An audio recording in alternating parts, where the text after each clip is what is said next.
Hi, everyone, and welcome to episode 319 of the Tick Bootcamp podcast. The title of today's interview is Self-Healer, an interview with Jen Sala. My name is Liza Blass. And I'm Matt Sabatello. Today, we interview Jennifer Sala, a 32-year-old herbalist, and I have to tell you, she is a wealth of information. I learned so much from her. Talk about somebody who is empowered. She taught us so much today about what herbs to take if you have MCAS, anxiety, and so many other disorders. Hey, Jen, welcome to the Tick Bootcamp podcast. Hi, how are you? I'm great. I'm so excited to be talking with you today. Perfect. Me too. I'm excited to be here. Tell us a little bit about yourself. Where do you live? What do you do? Where'd you grow up? I live in Ellsworth, Maine. I lived here from the time I was, I think, 8 up until I was 16, and I lived in Texas for a while. I lived in Oklahoma, and then I moved back to Maine 8 years ago. Okay. Tell us about some of your goals and dreams, when you were growing up and your pursuit of these dreams before your symptoms. My mom says that when I was a little kid, and I kind of remember this, that I always told her I was going to be an archaeologist. And Love that.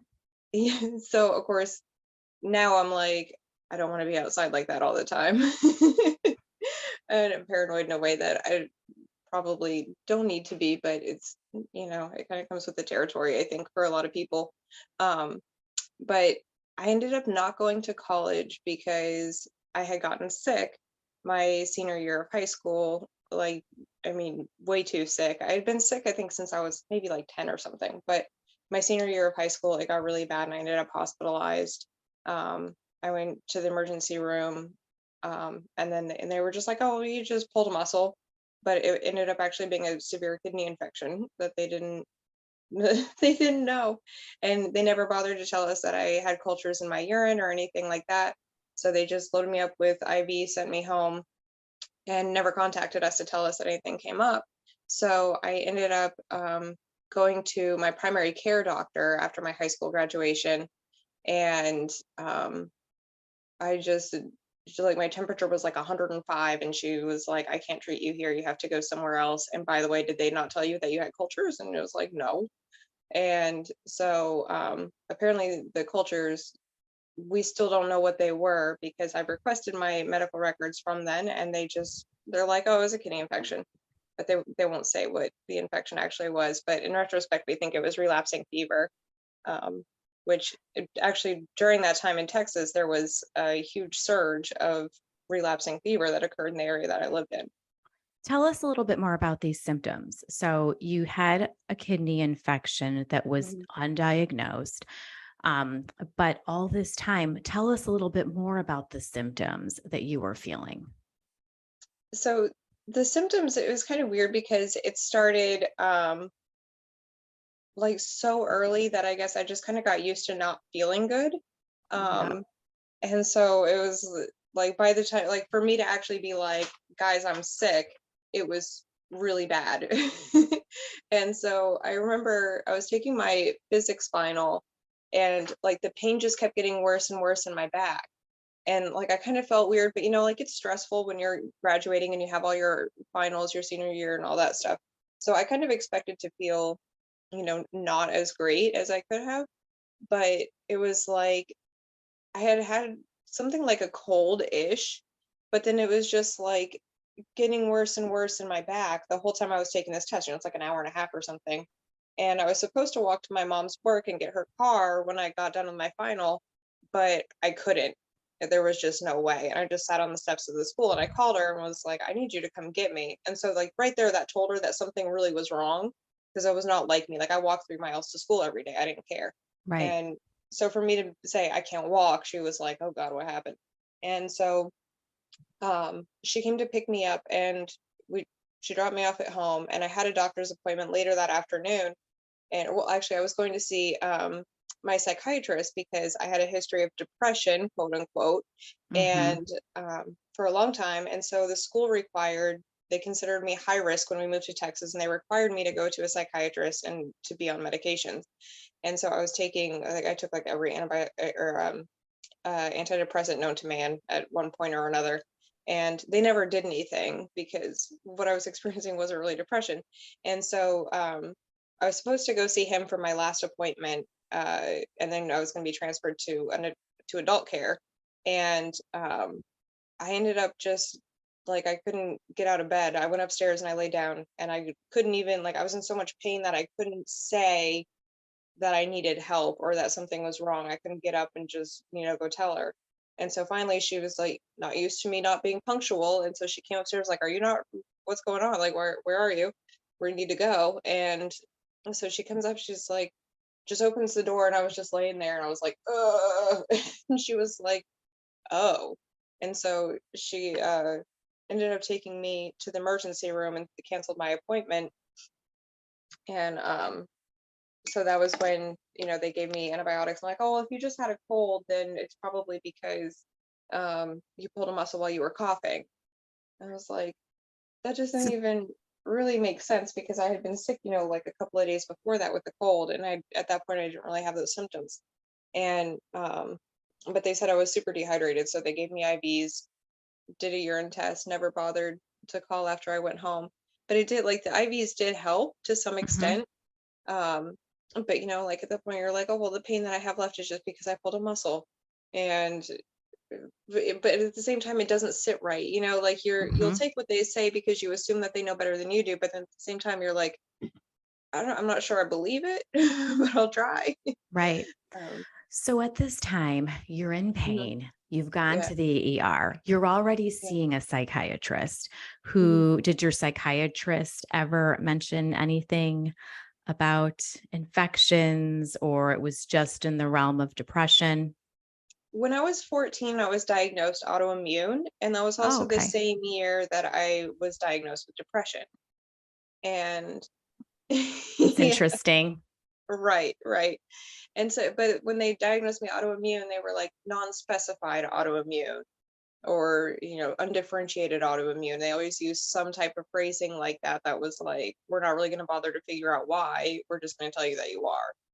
And even then it bothered me that I was like, "Well, why, like, what is causing that? Wouldn't it help us all to know? And like, how do you know that there's nothing you can do about it if you don't know what's causing it? Or, like, Sure. why can't I get better help?" And so probably really, if anything, that was, where like depression came from, was that I wasn't getting the help that I needed. But I think, Exactly. like, and I kept saying, I was like, "I'm not depressed, like, I just don't feel good." And but they didn't believe that you could possibly just not feel good. They're like, "Well, that's what depression is." It's like, "Oh, that's what being sick is." You know what I mean? I completely understand. I can Yeah. very, very much relate. So, I mean, here you are, young adult, right? Hmm. Teenager. Hmm. Tell us a little bit more about how things are progressing. Where, so you've got the infection, Hmm. depression. How are your symptoms escalating? And are they kind of interfering at this time with, your plans for school?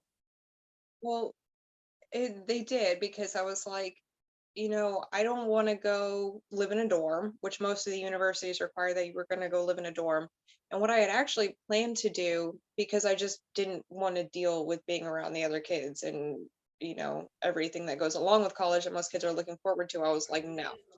And so I ended up trying to go into Peace Corps, and and they had at that time just decided that they were going to require a bachelor's degree to go into Peace Corps. So I was like, "Oh, good. So now I have to go to college before I can even do that." And I just couldn't decide what I wanted to do. I was like, "There's no way that I'm going to go live at a university somewhere and deal with all that." And I just kind of, I didn't know what I was going to do, but I knew it wasn't going to be school, just because I didn't have the energy and I Sure. didn't have the social capacity to deal with that.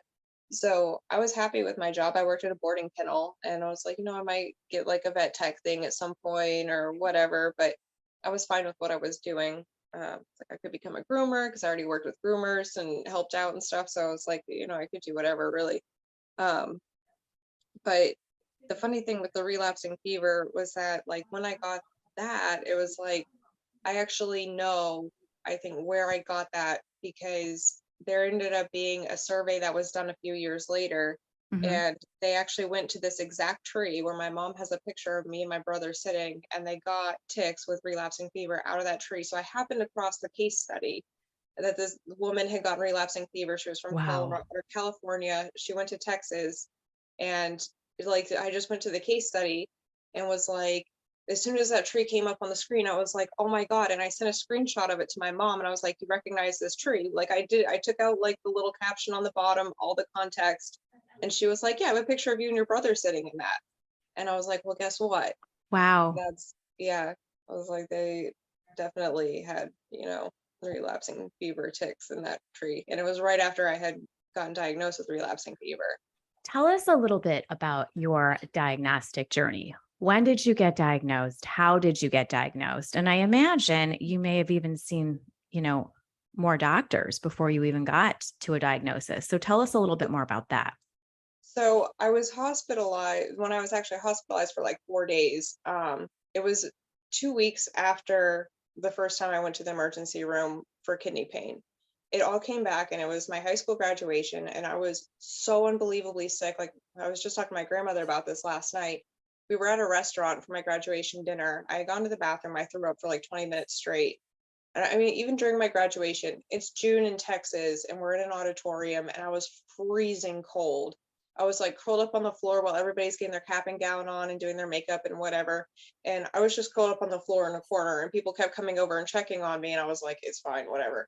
Like, just leave me alone. I will get through this day, and then we'll Right. take it from there. And, but even like the people around me were like, you were so hot. And I was like, I'm so cold. And like they could feel the heat coming off of me, but I felt cold. And so my graduation dinner, I just like had my head down on the table. I ended up throwing up all night, and even after there's nothing left to throw up, I was still trying to, and I was coughing. Like the whole cold thing had come back, and I was in pain again. And so the next day, my mom was like, look, I know you don't want to go to the doctor, but you have to. And so she took me to my primary, and the primary is like, no, can't do you here. And by the way, you have culture, so you really need to go to emergency room. Go to a different hospital, go to this hospital. And that was the one that I went to. They admitted me for 4 days. They were just going to let me go. And I was like, you have no idea how not okay I am right now. Like, I was like, it was evident that they didn't see the severity of the situation, and I couldn't express it because like you just lack the ability to articulate what you're feeling when Sure. you feel that bad. Did they And run labs? Were they going to let you go based on like normal blood work? Did they run like a Western blot test? What did no, they they didn't do? do any of that. They did not. No. Well, they said that I had pneumonia was what they had determined because they did x-rays, they saw my lungs, and that was when they saw my kidneys, and they were like, oh, your kidneys are like prunes, and that damage is never going to get better. And I was like, really? Like, I remember seeing my kidneys like just shriveled up, and it was because I was so hot and I was so dehydrated and also infected. But like when I got my labs or my records from them recently, a doctor finally, this is when I was 18, I just turned 32 yesterday. I finally got a doctor that requested the records and looked over them. And what they had said in their words was a minor urinary tract infection. But when I went to be released from the hospital, the nurse told me that I had irreversible kidney damage, that I would be lucky to live to see 40, and I would definitely be on dialysis by 30. But again, I'm 32 and I'm not on dialysis. I actually feel better than I did then. Thank you. Wow. Yeah. But it was like 4 days, and I was laying there and I was in so much pain, like I could barely sleep. And of course, they come and they wake you up every hour to, take your temperature and your blood pressure and blah, blah, blah. And I was in so much pain, and I kept asking them, they kept trying to put me on Vicodin, but the Vicodin wasn't doing anything. And so I was like, no, whatever you're giving me before, which was Dilaudid, that was the only thing that really could take the pain. And they kept saying, like, trying to accuse me of just seeking meds. And it was like the whole time they just disregarded, and this was supposed to be the better hospital. And Mm. they just totally downplayed and disregarded what I was experiencing. And I like go from home from the hospital, and the IV was just coming out of my arm, like that all that fluid just kept draining out of the band-aid thing. And it was like I don't know if my body just wasn't taking the fluid, or it was very strange.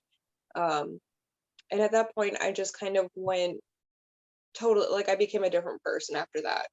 And my mom knew it. And so I was supposed to have gone to my rescheduled appointment with the psych guy to be transferred to adult care.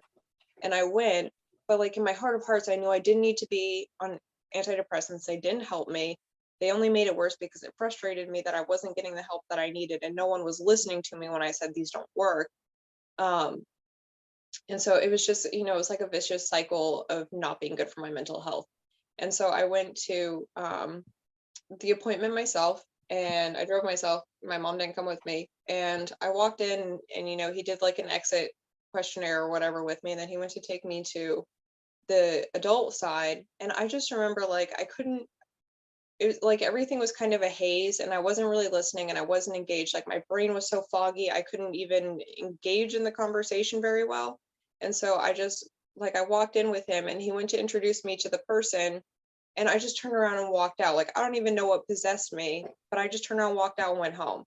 And Oh so by my the time I got gosh. home, they had called my mom and were like, I have no idea what just happened.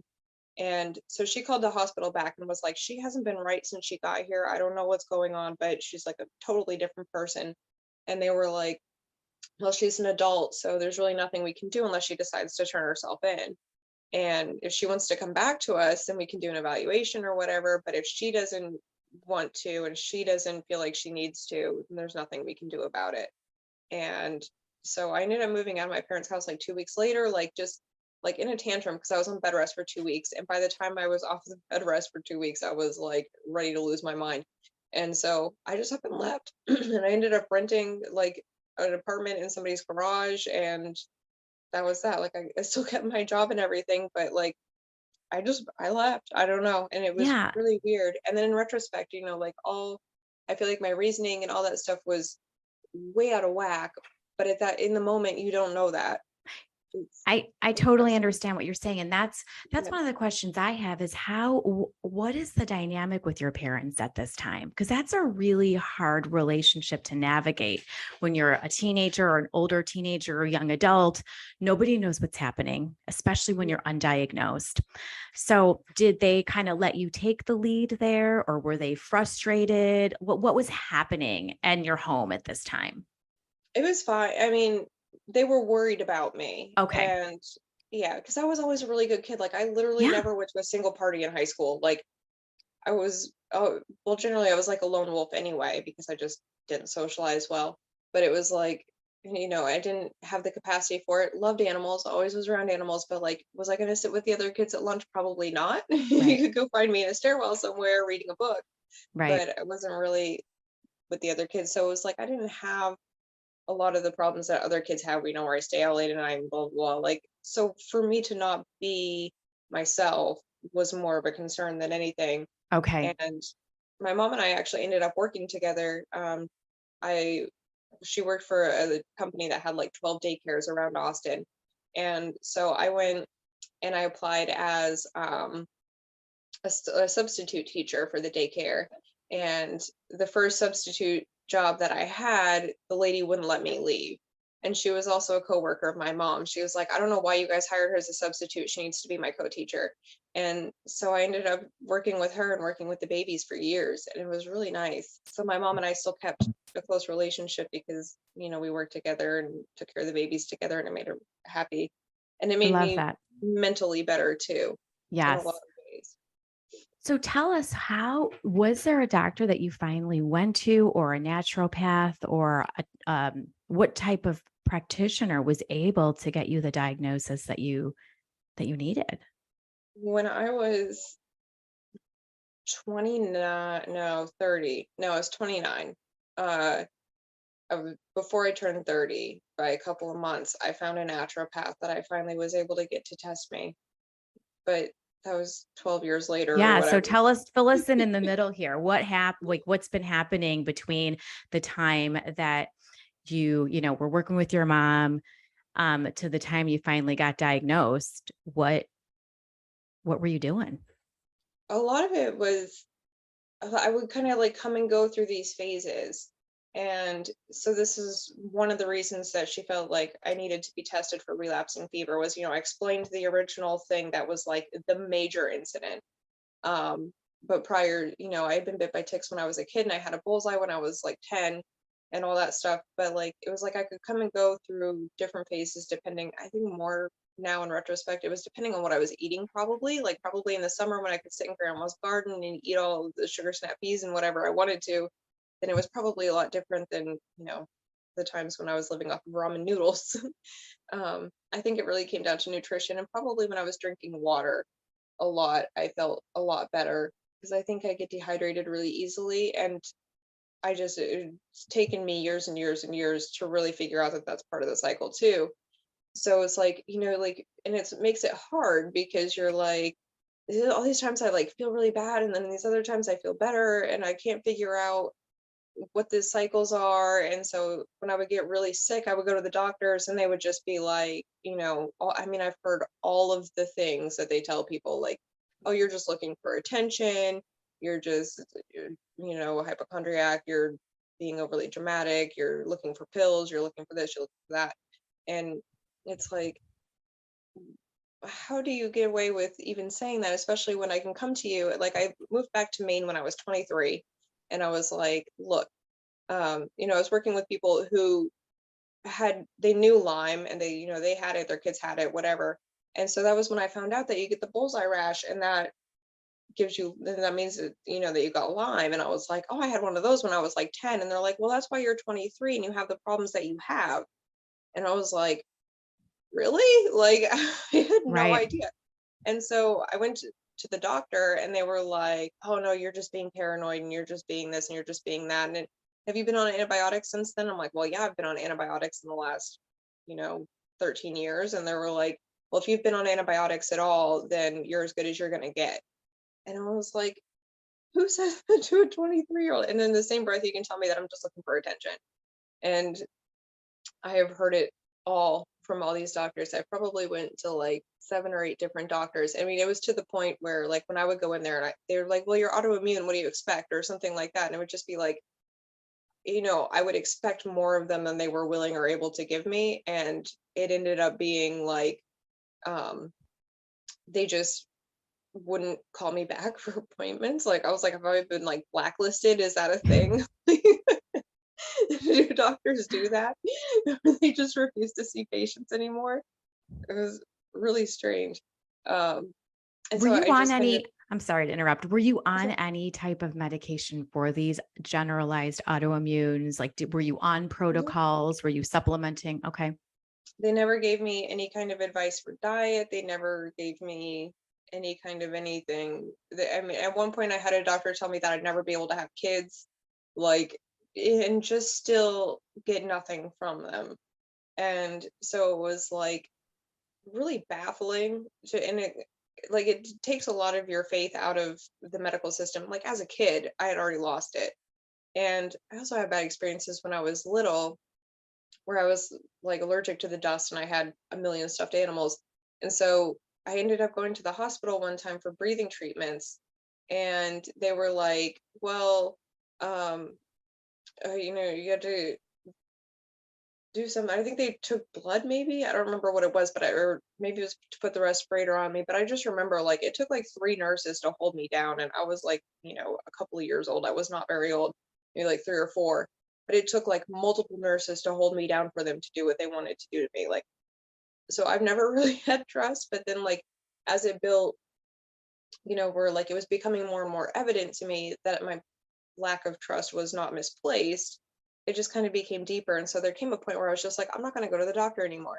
So when I was like 19, I started experimenting with plant medicine, because when I left the hospital, after my high school graduation, they had told me drink lots of water, um, and eat bananas, and don't drink dark sodas, was the only advice that I got from them.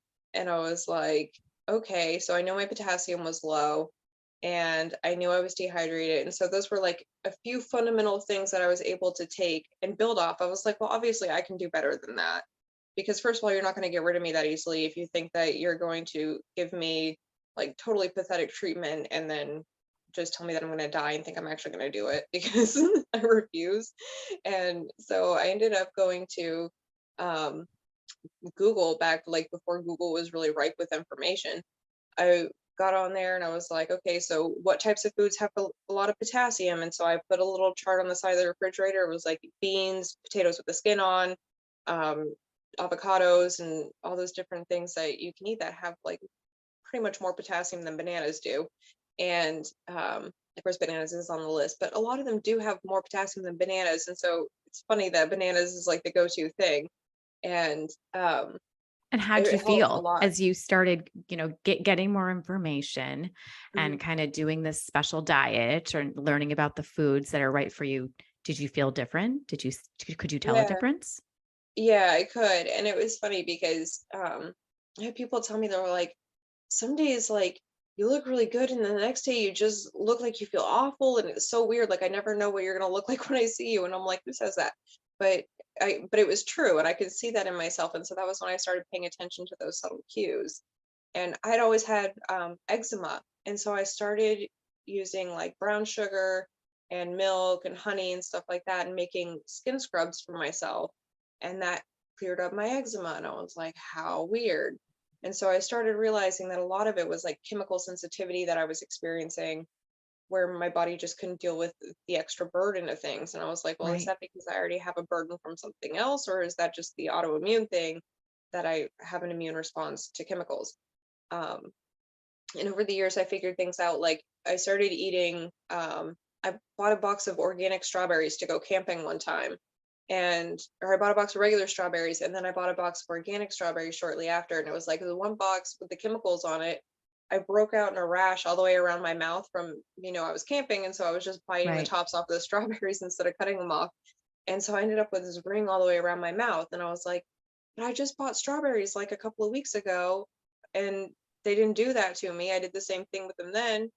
And then I was like, oh, those were organic. That's weird. And so that kind of planted a seed. And then I ended up getting Sure. pet rabbits. And with rabbits, they say you're supposed to only feed them organic greens because their bodies are super sensitive to the chemicals and are so teeny.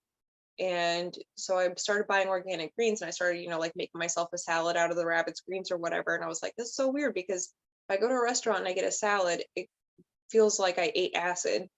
But if I eat one of these salads, I feel totally fine. I don't get any heartburn or anything. And I was like, huh. Yeah. And so when I finally go, years later, like I totally gave up on doctors. I started doing herbalism. Like I really started getting into it and, trying different teas and supplements and tinctures and all kinds of stuff. And just stopped going to the doctor. I just totally gave up. I was like, I can't deal with it. And so when I finally, because it's like it was almost like I would get sicker after I went to the doctor just from the stress of being Sure. told that I was crazy. Yes. And so I just kind of gave up and was like, well, I'm going to figure this out my own way because, I knew people around the area who had Lyme and they used herbs for it. And so I had heard that it was a viable thing. And I started really looking. I was one of those people that like I was skeptical that plants could do that. Because I wasn't, ever really raised that way. My parents Robitussin and whatever, like, and Yep. so I ended up researching the science behind it and figuring out how or why that could possibly be a thing, and then I built from there. And so, like, I started off as a skeptic, and that kind of helps me deal with skeptics better because I understand the perspective and I know how to explain it in a way that was like, no, really, I had to get the science too before I believed it. Like, I totally understand. Yeah. And Real quick, just for the people that are listening that might not know what herbalism is or plant medicine, I take herbs. How would you define herbalism? I actually kind of define it broadly Okay. because I think some people think of it as like it's only certain types of plants or whatever, but I consider even eating a salad to be some type of herbalism. Like I consider it anything to do with like plant chemistry or nutrients that can help with the healing process. So I kind of go with it like a little more generally than, like the conventional sense of people are like, well, there are herbs and there are plant foods. And it's like, I don't really see that distinction so Okay. much. Yeah. So were you kind of doing this self-healing through Mhm. plants and herbs even before you got to the diagnosis? Yeah. I Okay, was so tell us, managing it. Yeah. let's bring us up to speed on that. Tell us about that story about finally finding a practitioner who could diagnose you. So it was kind of a weird thing because I went through years and years and years where I was actually managing it really well. But then I would keep having migraines, and the migraines wouldn't go away. And, I'd have them for like the entire weekend. And then I would still have one on Monday when I was supposed to go back to work. And they were like, you keep calling out on Mondays. And I'm like, well, I still have a migraine from 3 days ago. I don't know what to tell you. And so I was like, well, I think I need to do something. And I think I might have had like heartburn or something too that went along with it that made me think. But I started looking into um like parasite cleanses for whatever reason it came up, and I was like, oh, I worked on a horse farm, and so it was like around poop all the time. And Right. so I was like, I don't know if I picked something up from the horses and that's why this keeps happening. But I ended up doing a parasite cleanse, but it was a 90-day parasite cleanse. So essentially, that would be like stopping your antibiotics too soon, where, it just comes back worse. And so I didn't know or expect that at all. So I was doing, like wormwood and black walnut and pumpkin seeds and all kinds of stuff, did garlic. And I just stopped doing it. And again, that was that type of thing where, like, when it hit me, it happened so fast that I wasn't able to keep up. Like, by the time my brain realized something was happening, it was already too late. And I didn't know how to correct myself or get back on track. And so everything was just downhill for a long time. Um, and eventually and I kept doing, I think it was a blend of like reishi mushroom, lion's mane mushroom, and echinacea. And you always hear stuff about echinacea and people with autoimmune conditions that I didn't really take that seriously. Because I'm like, well, I have autoimmune conditions, and every time I take it, I feel fine. But at that point, once I started taking it and I had gotten that sick again, and I don't know, like, if I ended up getting bit another time. Actually, I know I got bit another time towards the end of that. And I was like, it's fine because I'm doing a parasite cleanse, so I don't need to worry about it. But it had bitten me, like, and it was just my loofah happened to snag it. And I don't think it had been there that long because I had just gone for a walk, did the thing where I come back in and take a shower. And because at that point I was paranoid and I suspected that I had Lyme, but I didn't know for sure. And Hmm. so I was like, because I could never get tested. And so I just kind of went with assumptions. I was like, whatever I'm doing, it works, it helps. I ate a ton of stir fry, vegetables all the time. I had steak and eggs for breakfast every day. I had very specific things that I ate, and it was great. I had gone gluten free. Oh, I went to Reiki because I was injured by a horse. And the Reiki practitioner was like supposed to be working on my shoulder. And she was like, but can I just put my hands down here for a minute? And she like went over my stomach. She's like, you have parasites. That was what happened. You have Oh. parasites. And I was like, what? And she's like, I think you have Lyme too. And I was like, I can't test it, so I don't know. And she's like, you have got to stop eating grain. And so that was when I stopped eating grain, and that made such a difference. But then I kept getting those migraines, and I was like, why am I getting these migraines? Like, everything else feels fine, but then I just keep getting these, and I don't know what they're coming from. Nothing helps get rid of them. It was really frustrating. And so, yeah, I did the parasite cleanse, and everything was so downhill. But then when I started doing the echinacea and reishi after I did the parasite cleanse and started getting sicker again, that was when it was like, I thought that, I'd heard about Herxheimer. And so I thought that I was having a Herxheimer reaction. So I always attributed echinacea to being a good thing. And then years later, I ended up reading a book by Paul Bergner. It's like The Healing Power of Echinacea and Golden Seal, and Other Tonic Herbs. It's a great book. He actually has a whole series of books, like The Healing Power of books, and I highly recommend them if you're interested in Okay. herbalism. There's like four of them, I think, I have them here. Um, and they were really informative. They're great. They were written like in the 90s, but they're still valid. And it goes to show that even in the 90s, they were doing research, Yeah. because they did research on echinacea where they actually, um, took people's baseline lymphocytes, their white blood cells, what fights infection in the body. And they ended up doing it. I think it was like every 12 or 24 hours after they started administering echinacea after that. And they found that for the first 72 hours, these people were taking echinacea, their lymphocytes were higher, but after 72, the lymphocytes went down. And if they continued to take it, they actually ended up lower than they started. So you actually end up like making yourself less able to fight infection by taking it for too long. So that's what And was happening with you. yeah, and so I was like, it's a Herxheimer, I'm getting better. When in reality, I was making myself sicker, and I was like, oh my God.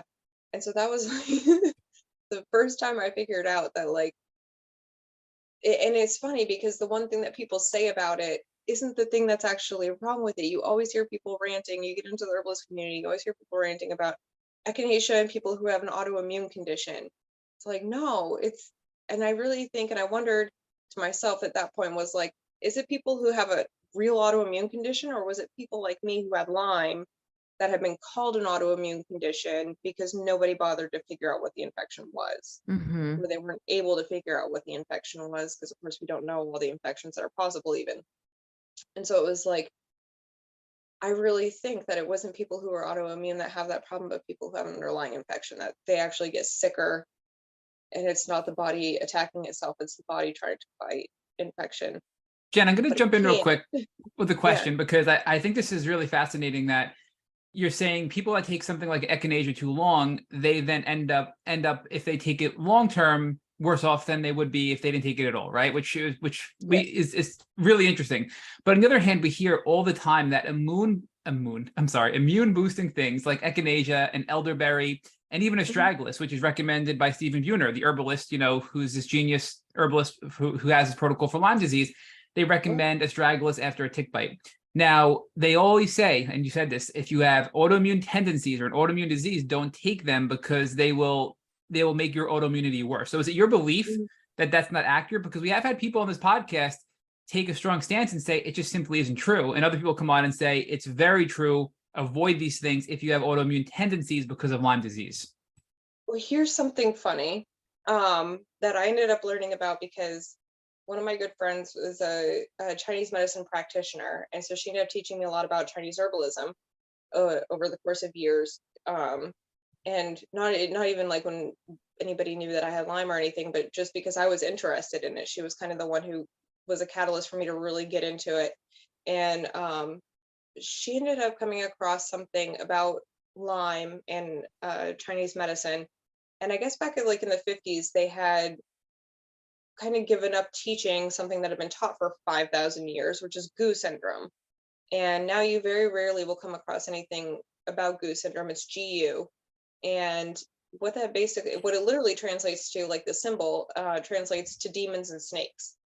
And but when you learn about that, it's like cancer and autism and ADHD, autoimmune conditions, Lyme disease, epilepsy, all these different things that they have a really hard time curing or treating, fall into this category of GU syndrome, which basically makes you not who you are. And it affects the mind state, and it affects a lot of things. And one of the things I say with GU syndrome is that you don't want to take really strong tonics like astragalus, because you can actually strengthen the pathogen and not the host. And so that's kind of the theory that I go off of. And I consider this situation with echinacea to be the same type of thing, where it is weakening the host and allowing the pathogen to thrive. And I think it really depends on your body and a lot of different factors. But that was my experience, and I've gone by that. And there have been times where, like, if I do start taking the strong tonics, that I just can't deal with it. And so I try to go for things that are a little bit more mild. And I've waited up until I really started to feel better before I decided to start trying astragalus and stuff like that, because it really is strong and it's great. I think if you have a robust immune system and you take astragalus, then, and you don't have a high bacterial load, then it could lead to one result. But then if you're someone like me who, like, you had already had a weakened system because I had been sick for a long time as a kid, and then I come into a teenager, I get it again, my system was already behind from trying to fight infection for years and years and years.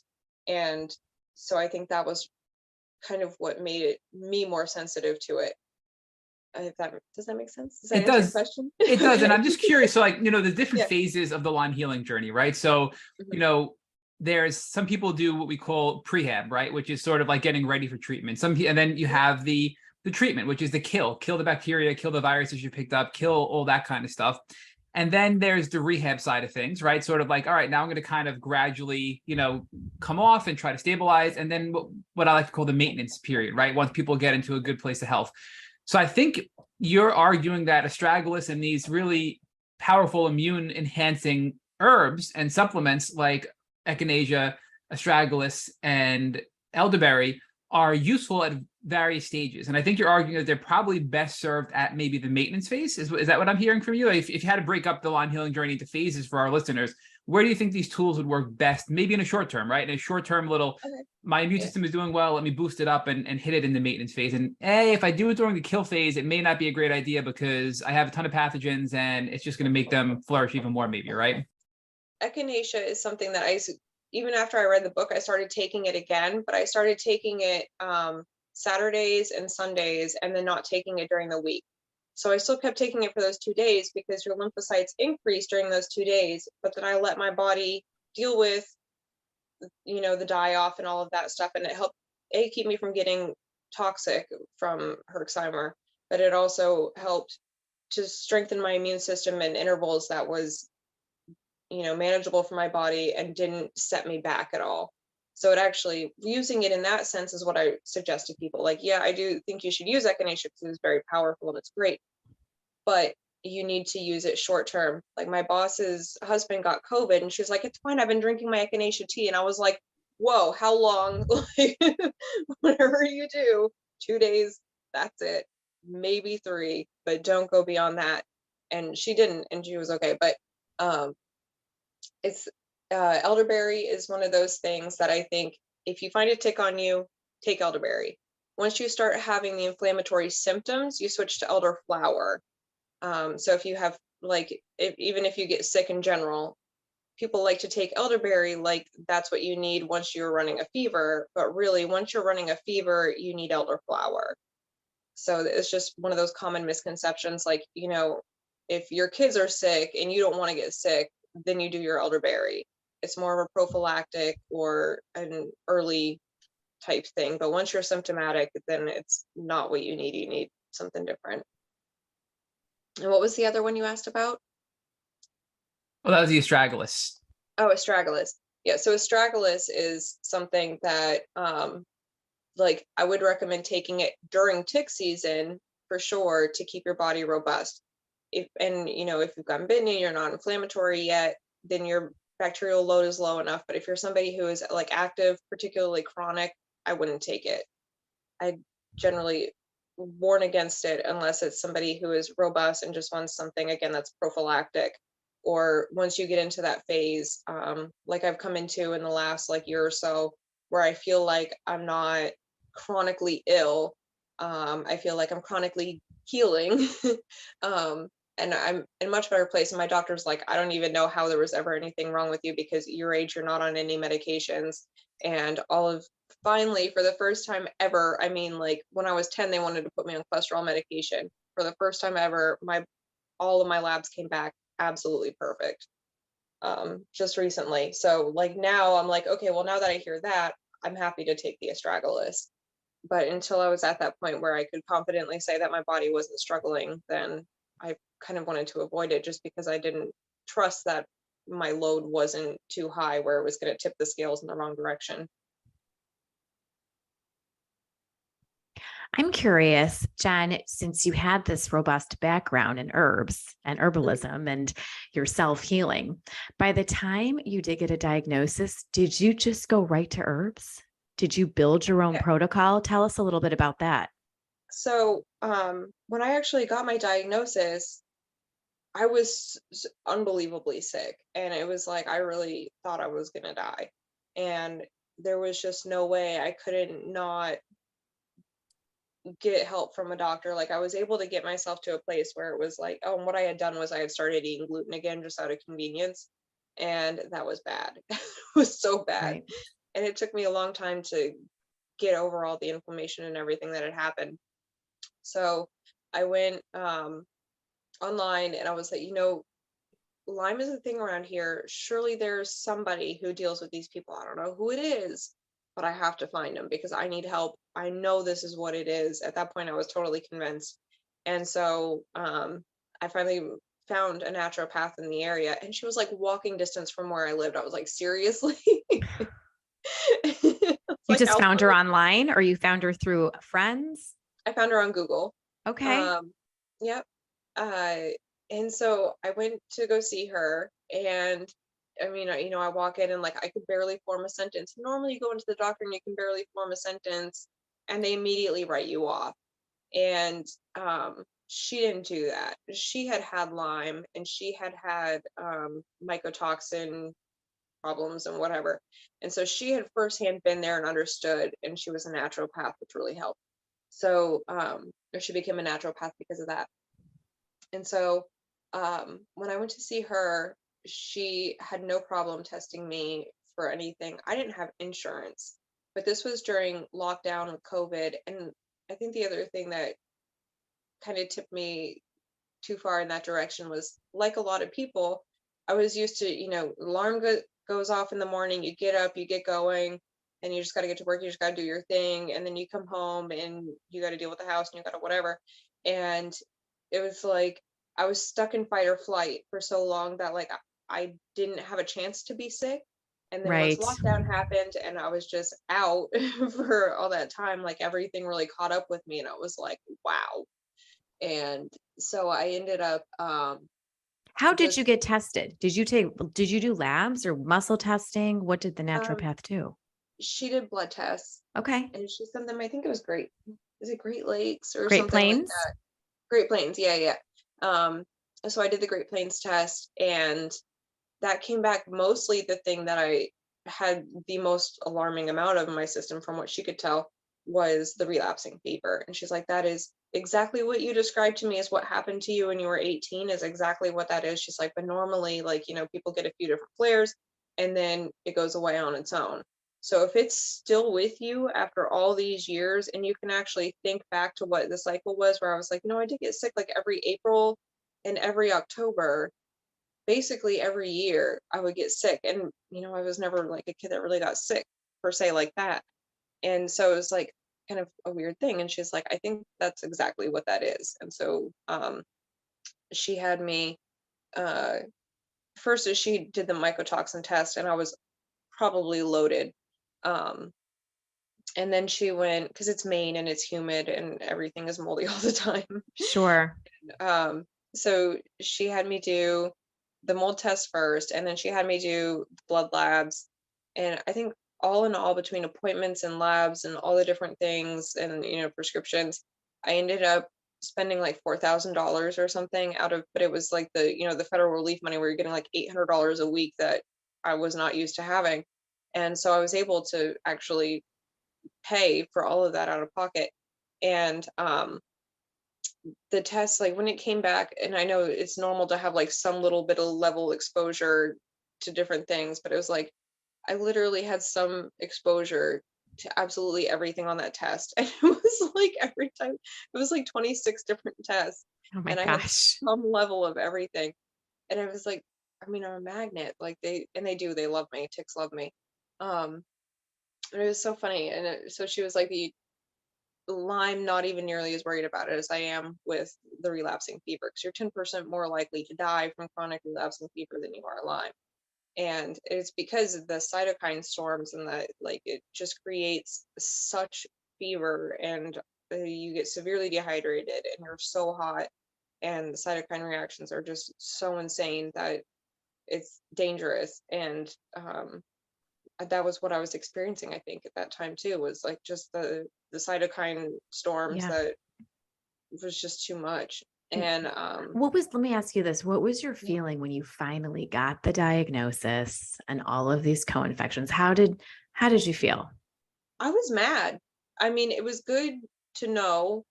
And I started the antibiotics, which was a total, like, she gave me a tetracycline, like, I think it was like a gram twice a day, I think, because it was half a gram 4 times a day. Um, but I was mad because all those years, and like I Mm. had been hospitalized and all these things, and then I go to find out, like, once I start really looking into things more, like, I'd never heard of relapsing fever. And so once I started looking into that, and I find, like, are you serious? I actually got this in Texas in the middle of a surge where people were getting this in Texas in the area where I lived, and just nobody. Like, where have you Right. people been? And so I think it was a lot of resentment and a lot of, like, it was just so negligent and so disheartening.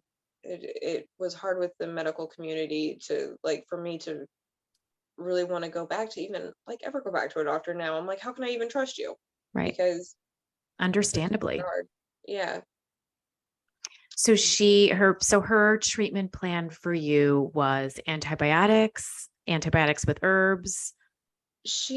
Once we talked, she felt like I knew what I was doing enough with the herbs that I could handle that for the most part. So what she actually did was, before, when she sent out my blood labs, she gave me, and she actually had it, but like, things expire, they only have a shelf life of like a year, but they're still good. But legally she can't sell them. She can give them away, but she can't sell them. And so she had mitochondrial optimizer, and it's like $75 a bottle. It's called the One. I think it's from Quicksilver Scientific. It's amazing. It is so good. And so she gave that to me, like, as a buffer before we started, like, before we got any of the labs back, before she gave me Right. antibiotics. She Kind put of me like on, phase one. yeah, yeah. So she put me on mitochondrial optimizers, gave me some, suggestions, things that I should do. But she was like, I think you really, like, you have an ability to listen to your body that most people don't have, and you have knowledge that most people don't have. So I think you're okay if we can just get you over this hump. And and I explained, and she's like, you're not alone on that. Like, you just didn't know that it was that bad, and it wasn't it didn't catch up with you until it all just came crashing down. And she's like, a lot of people have been going through that, and it's not your fault, it's fine. So what I also realized was, and she kind of pointed this out to me too, was like, I didn't realize how little I ate. Like, I just wasn't hungry. And so, when you're not hungry, you don't think to eat. And so now in retrospect, I'm like, it was horrifying how little I was eating for that time. Like, I could get like a little bag of plantain chips and it would last me all week. Now I could mow those down in 20 minutes and want something Right. else. But it was like, just in the nervous system, where, like, all those, like, things that are normally regulated pretty consistently just were totally out of whack. Mm-hmm. And it didn't occur to me, I didn't know. And then I'm like looking back and I'm like, I might have been lucky to get 500 calories in a day. And that's just not enough. And it's no wonder my body was struggling, and it was running on adrenaline all the time to get through, because there was no food. And Sure. it's crazy to think about how the way that it hijacks your mind and you don't see it. And that's the thing that bothers me with people who say that it's all in your head, because kind of, in a way, there's, psychoneuroimmunology. And so a lot of times there's like a parallel between your level of stress and, your mental health and your immune system. Like, they are interwoven.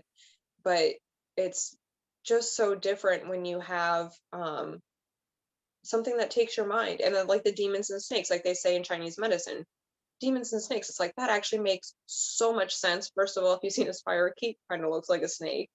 And the way it does just change your mind and blind you to things that are so obvious, like, like, yeah, you don't have any energy, go eat something. Like, Right.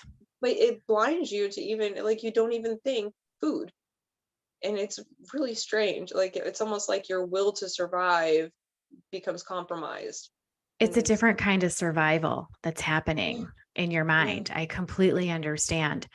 So, at what point did you start making these connections? So, there must have been a point in your treatment where you could see, like, gosh, I'm not eating.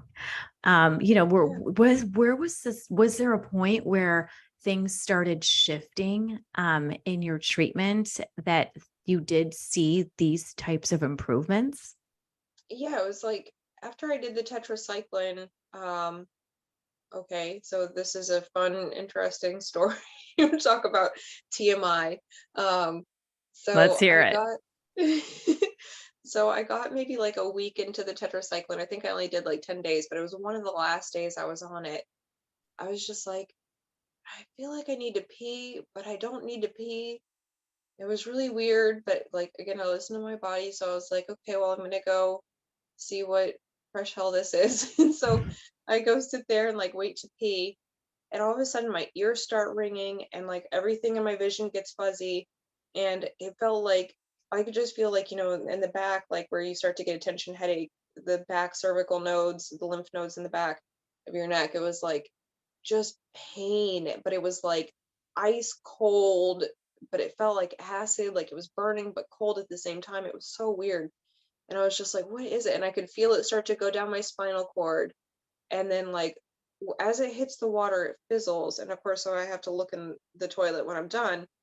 And but it came out like diarrhea, to be frank. But it fizzled when it hit the water, and all this stuff was happening. And I was like, what is that? And so I look, and I mean, it was just green, and it was frothy. Like it was pure infection that came out of my Wow. head. And I was just like, I have not felt as bad since then. Like it was like it hurt at first, like, but it didn't really hurt. Like it felt good, but it didn't feel right. Like it was so weird. And but it helped. Whatever happened, like it So just felt like, after that, you yeah, felt different? yeah, yeah. Wow. Okay. So apparently there was some serious biofilm busting that needed to happen. I'm like, if you consider, and I had said for years, I was like, something's in my head, like something is eating my brain, because like I could hear it and I could feel it. Like there was like that constant, like just a weird, and she's like, that's encephalitis. Like you have fluid in your brain. And so then I started thinking about it. It's like, well, like I had basically like early onset Alzheimer's type stuff, like where, I'm 25 years old, but I go to make a pot of coffee and I forget to put the carafe in. And then I get out of the shower and I come into the kitchen and there's coffee all over the place. And I'm like, who are you? Like, Yeah.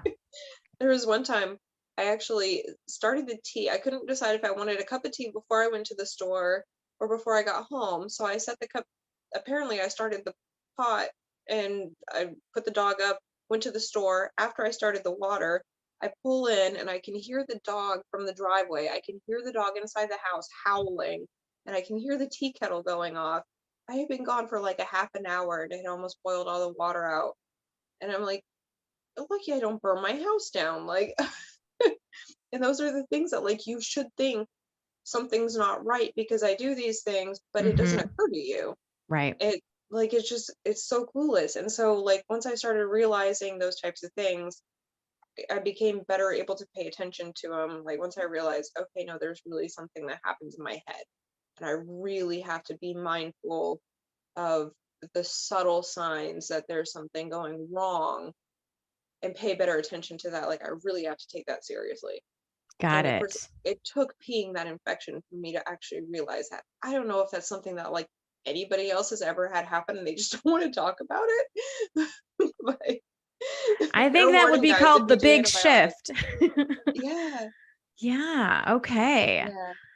And then I learned about goose syndrome shortly after that and started, thinking about it like in a more abstract sense that way. Like, okay, so that's definitely um like it makes so much sense. Like when you think about it from like 5,000 years ago, how would they have interpreted something like that?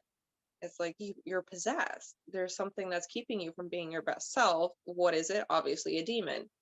And so that's just like, in our sense, in our translation, that sounds like something that's totally absurd.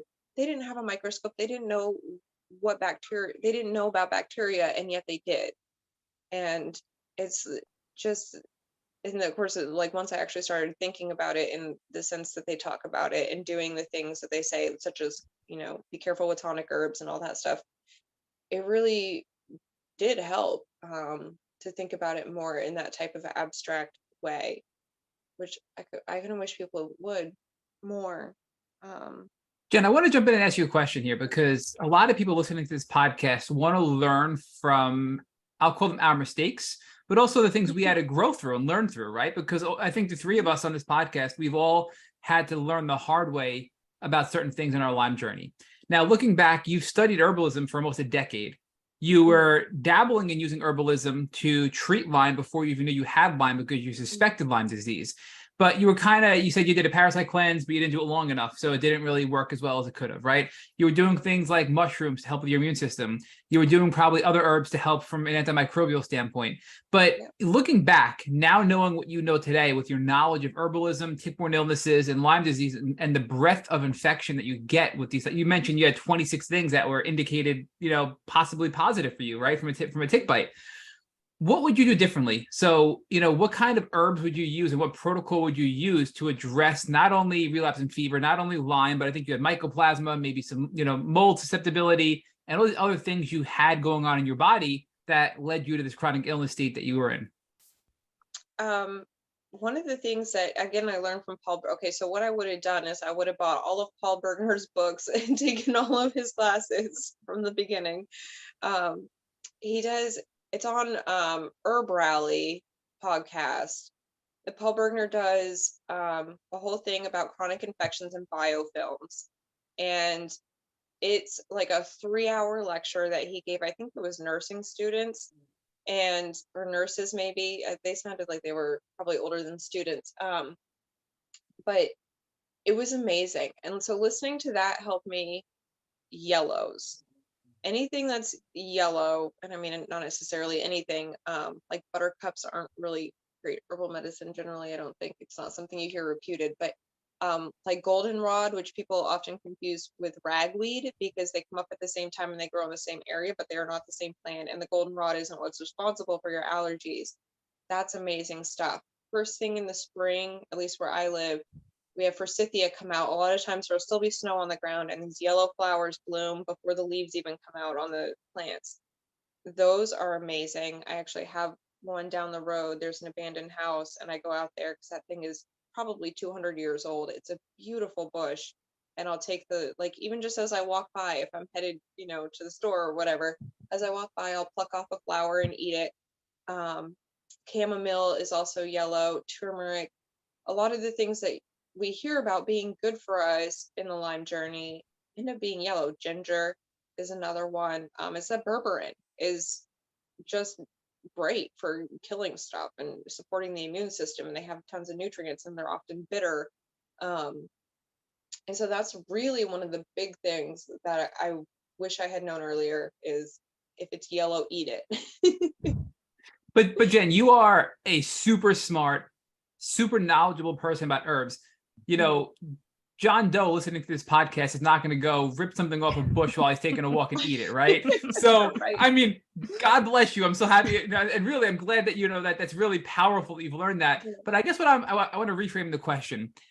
For the average listener who isn't an herbalist trained like you are, is there a particular protocol or a blend that you'd recommend to treat chronic Lyme disease, including all the things that come along with it, right? Other viruses, other co-infections. What would you recommend to those people listening? And even for yourself with what you were suffering with, that can be more of a shortcut. You can go and even you can go here and buy these couple of bottles. And these are herbs that are really, really good for your immune system, antimicrobial, your nervous system, right? All the different things that you feel are important to heal and overcome chronic Lyme disease. So the thing with the herbalism that kind of makes it complicated, it's funny because, like people, find me on LinkedIn or whatever, and they're like, oh, you're a health coach. Well, can I get it from, your advice? And so they'll send me an email or they'll send me a message and they just want a straight answer like that. It's like, well, I have an intake form. And if you want to fill out my intake form, then I can help you from there, because it's so different to everybody. There's just no way to not be wrong if you don't ask enough and the right questions. So that's generally what I tell people is if you really want, what I would recommend that I consider generally safe for most people, I do chamomile. Most people are not allergic. I actually just met my first person who's allergic to chamomile earlier this week. And I don't know. She said it's like, she just started having this. She's like, it's funny. It's after every time I drink chamomile. It's rare, but it can be a thing. And people tend to, I drank chamomile 4 times a day at one point. I was having major liver problems. And so I did milk thistle and I drank 4 cups of chamomile every day. And I made sure that I got, 10 or 12 hours of sleep, and I could drink chamomile during the day and it didn't make me sleepy. Um, so if you get enough sleep, it won't make you sleepy during the day. But if you drink chamomile and you get sleepy, you need to sleep more, is the general rule that I have. So I'm like, you know what, give it a try. A time when you can take a nap afterwards if you need to. And that will tell you, A, if you're getting enough sleep to support your body for what it needs. And B, if you have any type of hay fever or whatever reaction to it, then you're not asleep when it happens, and you'll know if you're allergic to it or not. So generally, yeah, I just tell people, 2 o'clock on a Sunday afternoon, try chamomile and see what happens. Lemon balm is great too. It's fairly safe for most people. The thing that I get, because I love frankincense and myrrh, but it's so expensive, like ridiculously expensive. If you want to get, if you get bulk, even, it's still expensive. Which I buy most of my herbs bulk, and I can either encapsulate them myself, or I just make a tea, or I use them cooking or whatever. And it's cheaper. It's a lot cheaper if you find a bulk distributor like Mountain Rose Herbs over trying to buy capsules at the store. And that's why I just tell people drink tea. Like, you're going to drink something anyway, might as well be tea. So what I call the poor man's frankincense and myrrh is Pau d'Arco and calamus. And I can buy, where it would be $50 for the frankincense and myrrh, I can get $12 for Pau d'Arco and calamus. And Pau d'Arco is pink trumpet tree. It grows in the South America. It's a really beautiful flowering tree, and it smells, I don't want to say it's licoricey because I despise licorice, but it's got a little bit of a licoricey undertone, but it's not impalatable, like licorice tends to be for most people. And it's so much cheaper, and it's really good. Like in hot chocolate, you can put Pau d'Arco and calamus. Hot chocolate, if you want a medicine for everybody, it's hot chocolate. Because there's serotonin that comes with drinking chocolate. It just makes you feel good, and you can't not be happy when you're drinking hot chocolate. And you can fairly easily hide herbs in hot chocolate too. Teasel is something that towards the end of my journey I finally tried, and it's supposed to send the infection out into the bloodstream. So once I got to a point where I was like, I don't think I have a lot that's active, it's probably more dormant, that's what I went to. And again, it's something that I wouldn't take all the time, and I would take it before I drank the Pau d'Arco and calamus, because Pau d'Arco and calamus kill everything. And so, you give like 30 minutes after you take the teasel just to let it kind of build up and kick stuff out loose into the bloodstream. And then you take the Pau d'Arco and calamus to kill it in the bloodstream. And that was kind of how I started working out the deeper layers of infection. I also lived off of garlic, probably like if you have a recipe for with garlic in it, I would do like 2 or 3 times what the recipe said for garlic. I would eat raw garlic, so I'm with you on that one, Jen. I would literally go to work, eat raw garlic the night before, and I didn't smell it on me. But everybody I'd be around, like, Matt, it's coming off your skin. Like, that's how bad it was. I would have my colleagues be like, you need to stop eating garlic. Like, they would I'd move my arm and they would smell it from my arm. And I'm like, is it BO? They're like, no, it's garlic. I had that happen too. Like, you smell like a pizza, like. But, understanding that, and thank you for describing in detail a lot of things you did to treat Lyme and co-infections. But I want to hone in on one particular issue, because it makes me think of when we interviewed Kelly Flanagan. She was able to overcome a lot of her Lyme-related symptoms, but the one persistent were her allergies, right? She was still allergic to the world, and she was really struggling with that. We hear that often, whether you call it MCAS or just I have really bad allergies. What are some herbs you can recommend to people listening that will help them either A, while treating, or B, even if they're just persistent things after treatment, manage sensitivities to anything, right? Whether it's environmental allergies, or, you smell a perfume and you get an instant migraine, things like that we hear a lot on this podcast. I'm curious what your thoughts are regarding herbs that can assist in helping people with that particular symptom? So to be fair, I still cannot walk through the detergent aisle at the grocery store. I don't use any kind of aggressive chemical cleaners anyway. And it's like, at this point, like I'm so entrenched in like the plant world that I'm like, I don't need to. And really, I don't. I don't find any need for the industrial chemicals. A lot of times you can clean stuff just fine with baking soda and vinegar, with essential oils. Um, so what I do for my allergies is, and what I would recommend to anyone anyway, I mean, whether or not you're chronic with Lyme or after the fact, is thorny things. First of all, like motherwort and or roses, hawthorn. So you can basically figure out like what thorny plants are. Another one that it's going to totally leave my mind now. Tribulus. It actually like almost looks like the little coronavirus. Is what it looks like. Um, so those types of things help to make you less sensitive. Like they help you to kind of put your thorny armor on and be more protected from the influence of things like that.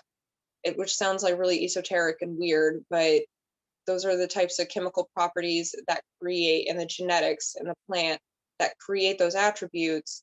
You've just consumed them, and so on some level they're changing the chemistry in your body, right? Does that make sense? It And does. not get too woo woo.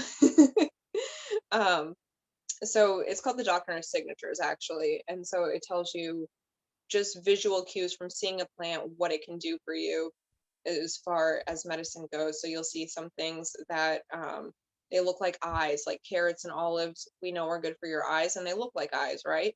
If you look at like a carrot slice, it looks like it has a little eyeball in there. The same thing with olives. Or walnuts are good for the brain, and they look just like a brain. Beans are good for your kidneys, and they look like your kidneys. So if you think about those things, like I'm sure at this point people have a pretty good idea in their journey, like what their weaknesses are. So you want to find those types of things and consume them, first of all. The thing that I really think the world needs, and this is kind of goes back, like 100, depending on where you live, 100, 150, 200 years ago, people ate stinging nettle all the time.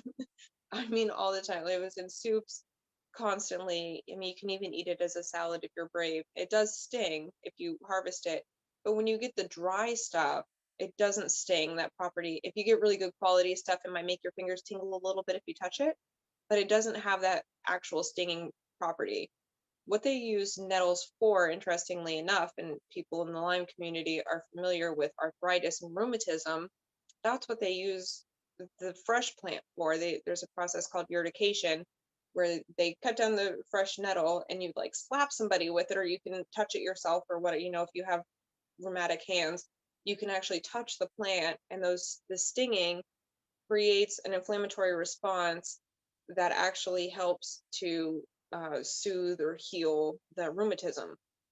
So when you consume it internally, even though it's dried out and it doesn't have quite the same stinging properties, it does have that kind of thorny aspect to it that's protected. It kind of keeps stuff away from eating it and allows it to proliferate.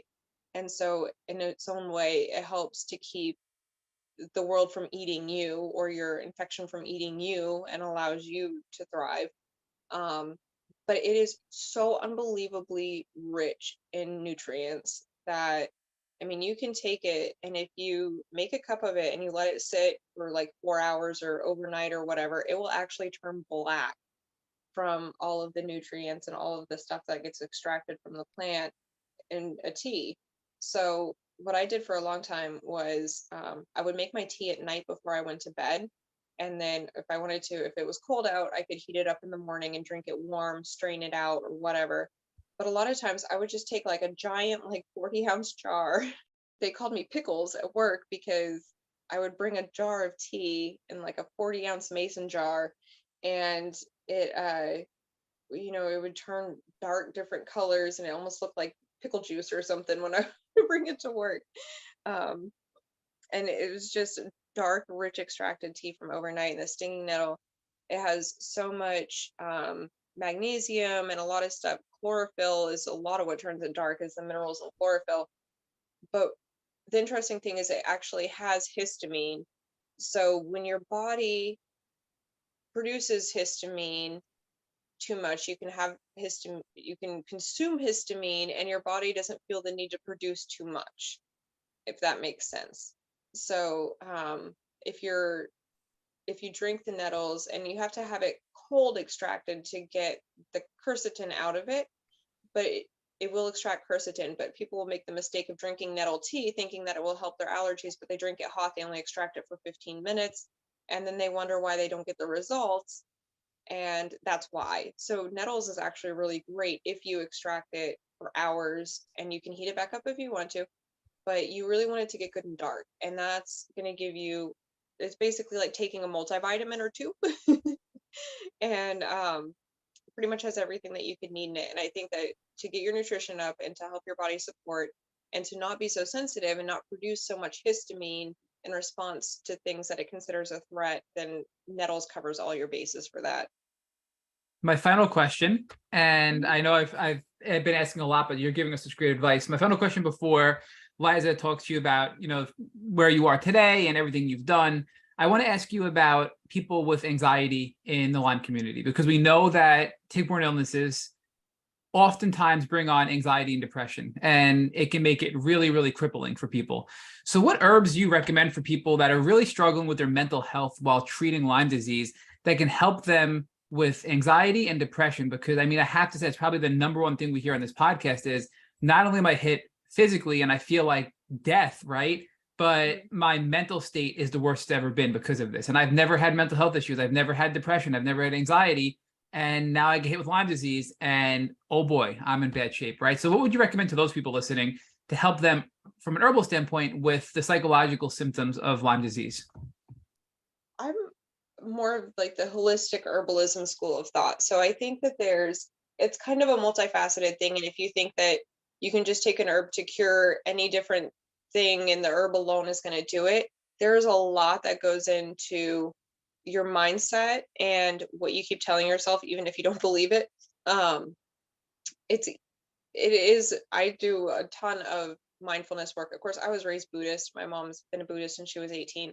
So I was raised already kind of able to deal with like the whole mindfulness thing. And I think that probably saved me a lot of misery in my life. But I really, as far as like actually, like if I'm having one of those days where I'm just like, I don't want to deal with people, I don't want to do the things that I have to do today. I use it's people say it all different kinds of ways. It's ylang ylang. It's YLANG. And it's like, I don't know how you could smell that and not be happy. Again, the hot chocolate is great. I know some people have, severe caffeine sensitivity, and even just drinking hot chocolate would be too much for them. But if you can actually, deal with hot chocolate, then that's one of those huge things that it's just mostly the ritual around it, I think, is important too. And to, take this like, okay, I'm going to do this thing, like whatever it is, whatever kind of tea you want to drink or something, like you just find the things that make you happy. And it's going to be different for everybody. There are things that they call euphorics, which would be like ylang ylang. But just you go around, and if you want to smell every single bottle of essential oil until you find one that really just elates you, then that's what you have to do. CBD I find is really great for any kind of anxiety type stuff. I know marijuana itself for some people is like totally the opposite, but some people find it the other way. And so it's just another one of those things that like, it's so hard to answer a general question for everybody because we all have our own preferences or associations. Like some people really love vanilla and it reminds them of their grandma and, makes them feel happy and full of love and whatever. So it's just really a matter of preference and really getting to know yourself and listening to your body and figuring out, what's going to work for you, what makes you feel better, what makes you feel worse. And sometimes, the things that we desire are not the best things for us. And, that can be true for any number of things. But it's just like that really practicing that self-awareness and knowing that, I'm like, oh, I'm just so happy every time I eat watermelon. And so it's like, just eat some watermelon then, but making those choices to really consciously make your life better if you know that there's something that bothers you, it's like I always say, it's always the thing you're not doing that isn't working. And so that's really like, there's just no, I've done everything. And it's like, well, if you've done everything, then there's something that you're missing too, It's like, well, you can't have done everything because no one's done everything, I assure you. I've been doing this for over a decade and I have not done everything. Um, so it's hard when you're listening to, doing the exact same thing that somebody else did, and well, it worked for them, but it won't work for me. And it's like, well, no, like I can guarantee you I couldn't do exactly the same thing somebody else did and have had the same results that I had. I just branched off on my own trail. I followed my heart, not to be corny. And I just, really looked inside myself. I meditate. I've meditated since I was a little kid. Um, and so those are things, like, it's never too late to practice those things and to get into those patterns, and like really the limiting belief that, this is my life now, I'm sick and I'm going to be sick forever. Like, no matter how sick you are and how sick you feel, there are people who have stage 4 cancer and they can overcome that. But it's in the mindset, it's in the will to open yourself up to feel better. Like when I went to my doctor that one time recently, and he was like, no, I don't see anything wrong with you. I wasn't your doctor in the past, so I can't speak for that. But I think, whatever happened to you is in the past now and you can move on. And I actually had to sit down and have a talk with myself and be like, okay, so I can be angry that another doctor isn't listening to me, or I can realize that my naturopath had told me that at the rate that, they generally expect people to heal from chronic disease is 1 month for every year of illness when you use holistic methods, if you're doing the right things, and working like on the mindset as well as what you're consuming and all that stuff. It was like, all right, so it's been 2 years and this is what I've been working for much longer than that. Um, and so I can, be happy and be grateful and consider that I'm moving forward and just go on with my life and thank my lucky stars that that's behind me. Or I can be angry at this doctor. I can refuse to accept healing, and, I can just let myself get lost in that cycle again of, the disappointment and the anger and the grief and the whatever, and know that that's going to hurt my health, and that even if I have healed, I'm going to go backwards. And so I just was like, nope, I'm going to take the high road and I'm going to just be grateful that I'm at that place that I've worked so hard for since I was a teenager, to be able to say that, yes, all of my labs are beautiful and I don't have any indication of illness anymore. And that really helped. Like, I think that that actually healed me a little bit more to be able to say that and to think about it that way and have it framed that way. Well, that was like a real, like, true relief. I was actually really, really proud of myself for that, because I've mostly done it on my own. I Other was than, just going to say that, Jen. I yeah. am so impressed with your empowerment and your ability. I mean, you just really embody the self healer, Mhm. and self taught yourself these amazing things about herbalism and just so dedicated to the study. And I know that your journey has had some dark periods, frustrating periods. Have there been some beautiful moments that have taught you about yourself and about the world that you wouldn't have gotten to this place without this journey? Yeah, absolutely. I think it's also given me a lot of compassion for other people, and to realize, like, you don't know. Like, a lot of time, like, you can be like, what's wrong with people? And like blame people for things, but then it's like to realize, like, well, who was I? So many times that I went through these cycles of like, I just didn't recognize and I just didn't understand that there was something even wrong, let alone what it was or what I was doing or how my actions or my thoughts or whatever were impacting me. Like, people really are just blinded to things sometimes. And then you also consider like the staggering number of people who have Lyme, especially where I live. It is like super prevalent. And again, doctors don't really treat it. So it's like they don't really acknowledge it as being much of a thing. You absolutely, up here in Maine, you really have to have the tick, pull it off, take it to the doctor and make them test it, and they will give you prophylactic antibiotics. But if you don't bring them a tick, if you're like me and you pull off the tick and you flush it down the toilet, then, then you're totally like, you're not going to get anything. They're going to tell you you're crazy. And Right. it's sad. Like, I actually know a lady who, her son was 12 years old when he got Lyme, and um, they said that he had herpes, and he's like, Mom, I've never even kissed a girl. Oh my And gosh. yeah, yeah, Yeah, I know it's really so sad to hear those stories. And I know that they're yeah. more common. I mean, obviously you have these God-given talents. How are Mhm. you serving the Lyme community today? So I was doing a support group.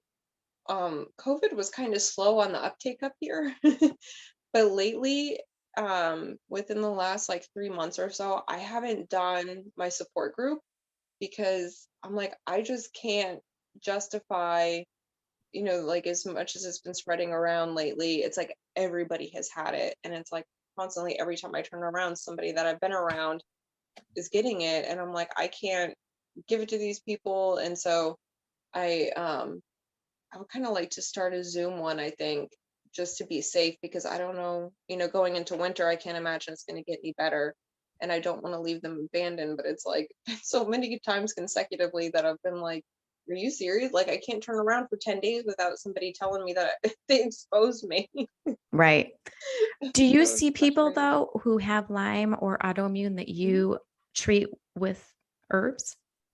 I don't really market it a whole lot, but I will. I absolutely will. And part of the reason that I don't market it is, like I said, most of the time when you put yourself out there, people are like, well, why can't you just tell me what I should Hmm. do? And it's like, because I don't know you. And especially with something like Lyme, like to say I have Lyme, what do I do? Is like, I mean, you could have any symptom on earth. You know what I mean? Like there's not like a very small set of symptoms that comes with Lyme. Like you could have anything going on, and it's such a spectrum of severities and how long have you had it. And I mean, like I've got questions if you tell me you have Lyme and you want to know what to do. And Hmm. I need you to answer those questions honestly so that I can help you. And so I do have people that will come to me. And what's funny is like talking to you, it's usually moms with kids. It's like Yeah, adults don't want to do that work for themselves, but they will 100% do it for their kids. They so will, true.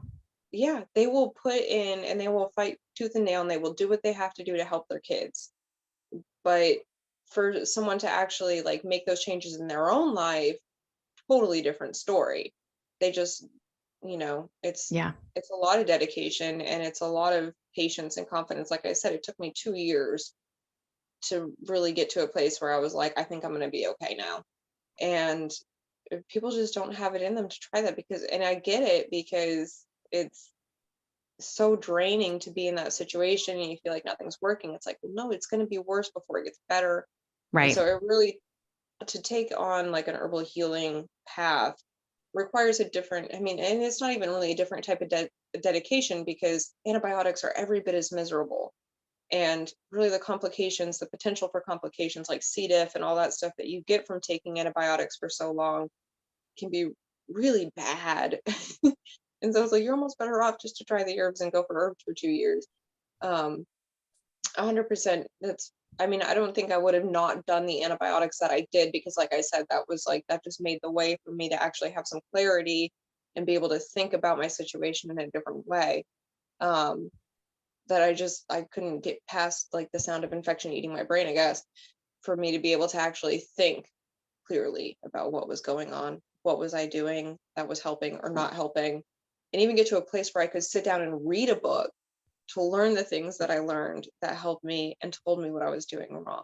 Sure. Um, and so I think I don't want to say that it's like something that you have to go through on your own, but it really is something that you have to be ready to dedicate yourself to and open your mind to, um, you know, working on your mindset, meditating, making sure you get enough sleep, kind of let the ego go because it's hard.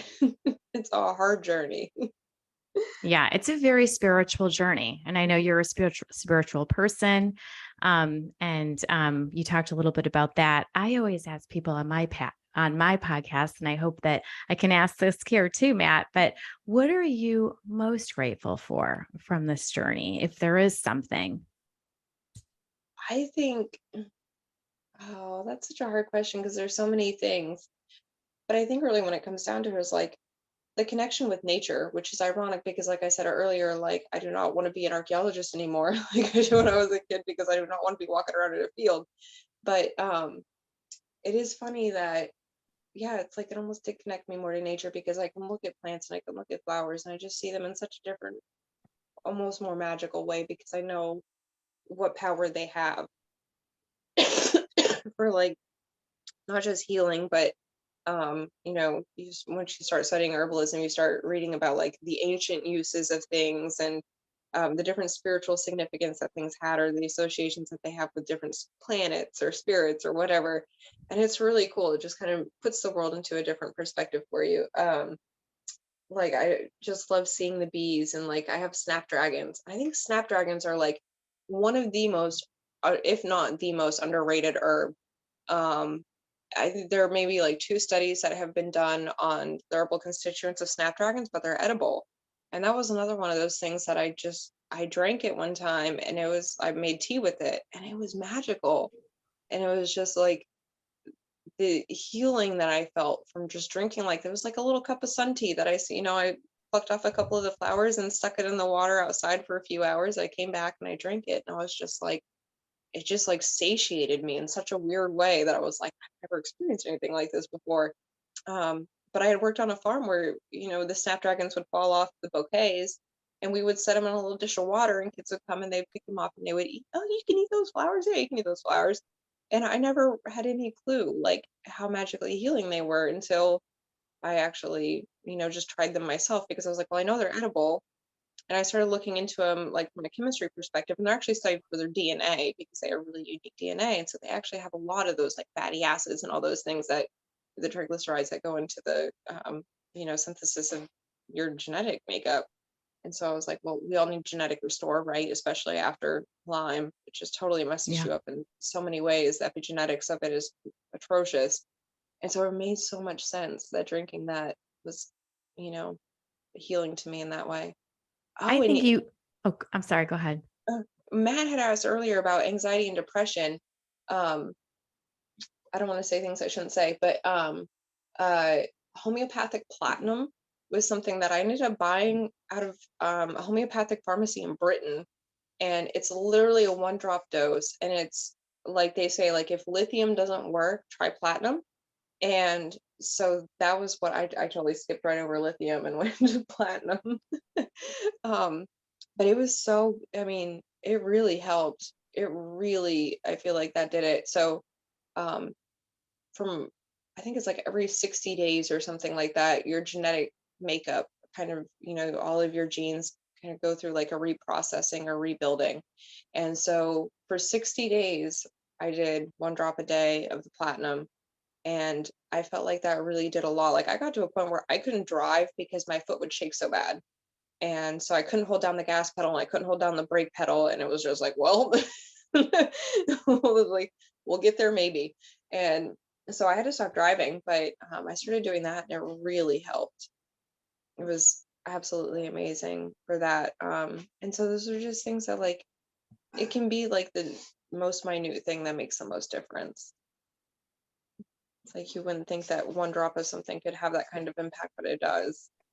Yeah, I think it's so obvious to me that you went and studied exactly what you were meant to study. I mean, you are a just an encyclopedia of information. I just learned so much from you just in this conversation. Yeah, I mean, and it was totally the tip of the iceberg too. So it was like, just like, you get home from work and you're like, what is wrong with me? And I would just sit there, and like next thing I know, it's been hours of me just, looking into and studying what could it possibly be. And it's like, that's where, where you get down to like the slippery slope of Dr. Google, where it was like, I have everything. Like I have lymphoma, I have MS, I have like the list goes on and on and on. And I was like, it has to be Lyme because that's the only thing that makes sense is like, if you have everything, you have Lyme. Well, Jen, we just want to thank you so much for sharing, a decade's worth of learning. And now you are an herbalist, you are an expert, to sharing all that with our community to learn and help them heal and expedite the healing journey. We can't thank you enough for that. And I just want to thank Liza as well for being an awesome, brilliant co-host. And for anybody who doesn't follow Liza, please go check out our website at veryhappystories.com. Check out her podcast. It's awesome. It's our favorite podcast as well out there. And she has a ton of social media. And we just love following Liza. She's such a great influence in the community. So Liza and Jen, thank you so much today for joining the Tick Bootcamp podcast. Thank you. Thank you for listening to our Tick Bootcamp interview with our guest, Jen Sala. To our listeners, we have a call to action. First, if you'd like to learn more about Jen, please check out her Twitter at Jen Writes Nerdy. Second, if you've enjoyed this episode of the Tick Bootcamp podcast, please share it with your friends on social media. Third, Tick Bootcamp has created a Tick Bite blueprint that has been inspired by the information that has been shared with us by past podcast guests. We urge you to visit our podcast at tickbootcamp.com/bite to view the blueprint. Fourth, don't forget to subscribe to this podcast on Apple Podcasts, Google Podcasts, or Spotify to get your automatic episode updates of our Tick Bootcamp podcast. Please take a minute to leave us an honest review on your podcast platform of choice. And finally, if you'd like to search our podcast library of over 300 episodes, subscribe to our email list, or share feedback, please share our website at tickbootcamp.com. Thank you as always for listening.